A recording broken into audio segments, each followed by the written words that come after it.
بسم اللہ الرحمن الرحیم۔ میراث کے بنیادی اور ضروری مسائل، اہمیت اور تقسیم کو آپ نے دیکھ لیا، سن لیا، اور ممکن ہے کسی کے پاس ہماری کتاب ہو تو اس نے پڑھ بھی لیا ہو۔ یہاں تک پڑھنے کے بعد آپ بآسانی میراث کو حل کر سکتے ہیں۔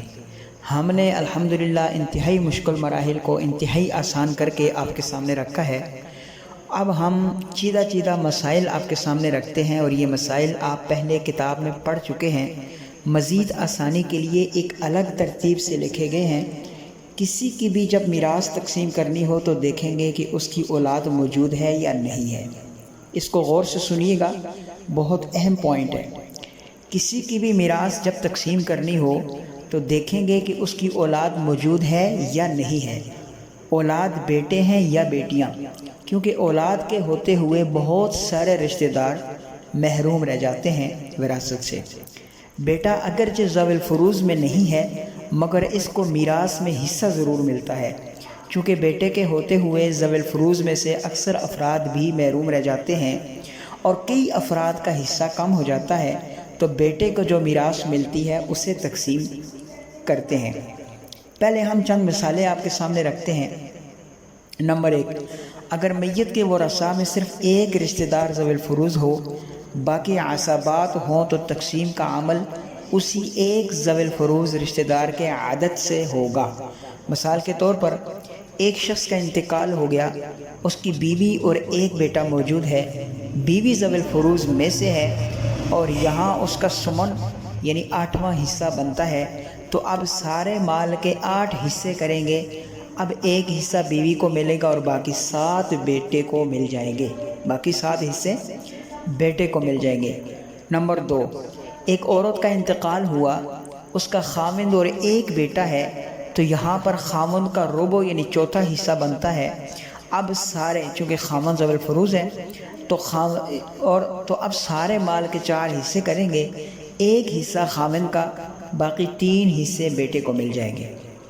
نمبر 3، اگر میت کے ذوی الفروض میں سے کوئی رشتہ دار موجود نہ ہو البتہ عصبات موجود ہوں، تو اب دیکھنا ہوگا کہ عصبات کتنے وارث بن رہے ہیں، پس ان افراد کو شمار کر کے اسی سے میراث کی تقسیم کر دیں گے۔ مثال کے طور پر میت کے صرف 3 بیٹے ہیں تو میراث کے 3 حصے کریں گے اور ہر بیٹے کو ایک حصہ مل جائے گا۔ اگر وارث بننے والے عصبات میں سے کچھ مرد کچھ خواتین ہیں تو مرد حضرات کو دگنا اور ہر عورت کو 1 گنا حصہ مل جائے گا۔ پھر ان گنا کا جتنا عدد بنے گا اسی عدد سے یہ تقسیم کی جائے گی۔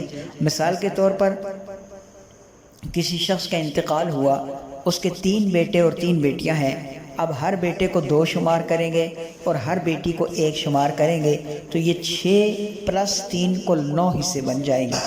اب ساری میراث کے 9 حصے کریں گے، ہر بیٹے کو 2 حصے اور ہر بیٹی کو 1 حصہ مل جائے گا۔ یہ ہوتی ہے میراث کی تقسیم۔ نمبر 4، ایک شخص کا انتقال ہوا، اس کے ورثاء میں 6 بیٹے اور 6 بیٹیاں اور 1 سگا بھائی ہے، تو اب ہر بیٹے کو 2 گنا کر کے 12 حصے دیں گے، بیٹیوں کو 6 حصے بنیں گے، یہ کل 18 حصے بن جائیں گے۔ اب ان 18 حصوں کو تقسیم کریں گے کہ ہر بیٹے کو 2 حصے، ہر بیٹی کو 1 حصہ مل جائے گا اور بھائی کو کچھ نہیں ملے گا، کیونکہ بیٹے کی موجودگی میں بھائی کو کچھ بھی نہیں ملتا۔ یہ بات یاد رکھیے گا۔ اس کے بعد نمبر 5، ایک شخص کا انتقال ہو گیا، اس کے ورثاء میں اس کے والد اور 5 بیٹے ہیں، تو اب اس صورت میں والد ذوی الفروض میں سے ہے تو پہلے ان کا حصہ نکالیں گے جو کہ 6واں حصہ ہے۔ اب اسی عادت سے مسئلہ حل کریں گے، سارے مال کے 6 حصے کریں گے، 1 حصہ والد کو اور باقی 5 حصے 5 بیٹوں میں تقسیم ہو جائیں گے۔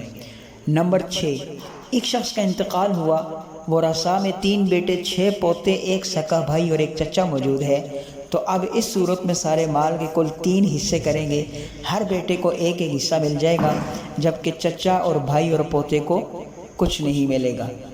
نمبر 7، ایک عورت کا انتقال ہوا، اس کے ورثاء میں 1 خاوند اور والد ہیں، تو خاوند ذوی الفروض میں سے ہے، میت کی اولاد نہ ہونے کی وجہ سے یہاں اس کا نصف یعنی آدھا حصہ بنتا ہے، جبکہ باپ یہاں پر عصبہ ہے، اس لیے مال کے 2 حصے کریں گے، 1 والد کا 1 خاوند کا حصہ ہو جائے گا۔